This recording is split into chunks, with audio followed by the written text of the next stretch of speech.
Chaque jour de nouvelles révélations dans l'affaire Carla Mauro. Une semaine après le début de la polémique, les différents protagonistes de cette folle histoire de sorcellerie continuent de défiler sur le plateau de Touche pas à mon poste afin de livrer leur version des faits. Le lundi 8 mars, la principale concernée Carla Mauro s'est défendue en affirmant qu'elle était en fait victime de chantage et d'escroquerie de la part de sa voyante depuis plusieurs années. Le lendemain CIST, cette fameuse voyante, Danae Roux-Custode, qui a fait valoir son droit de réponse dans le talk-show de C8 en mettant à mal la version de son ex-cliente.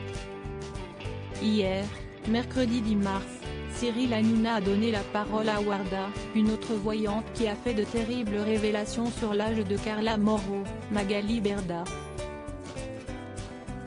Warda a en effet affirmé qu'elle avait tenté d'alerter la directrice de Shona Events au sujet de cette affaire. « J'ai transmis un message, elle était au courant qu'une bombe allait sortir. » CIST Danae qui a envoyé cette vidéo et CIST Magali Berda qui a dit de la publier, a-t-elle assuré. La défense de Magali Berda ce jeudi 11 mars. Magali Berda a souhaité répondre à ces accusations et a confirmé avoir formulé une demande à Marc Blatta avant que la polémique n'éclate. Le samedi, on a tous reçu un appel de Marc Blatta qui a lancé les vidéos. Il nous a dit voilà, il va se passer des choses parce que j'ai des dossiers, ça va sortir, il nous a prévenu au préalable. A-t-elle dans un premier temps expliqué avant d'ajouter, moi la seule chose que j'ai demandé à Marc Blatta avec Kevin, CIST d'attendre qu'on mette Carla à l'abri avec sa famille, qu'elle soit entourée parce qu'elle était seule. Puis une fois qu'elle était accompagnée, on n'avait pas le choix, donc on a dit, à Marc Blatta, note de la rédaction, vas-y.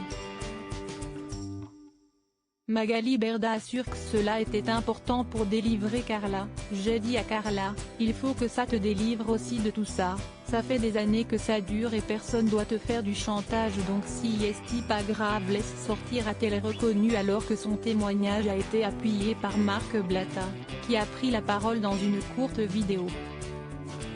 Les chroniqueurs ont ensuite cherché à savoir qui avait bien pu faire fuiter les vidéos preuves.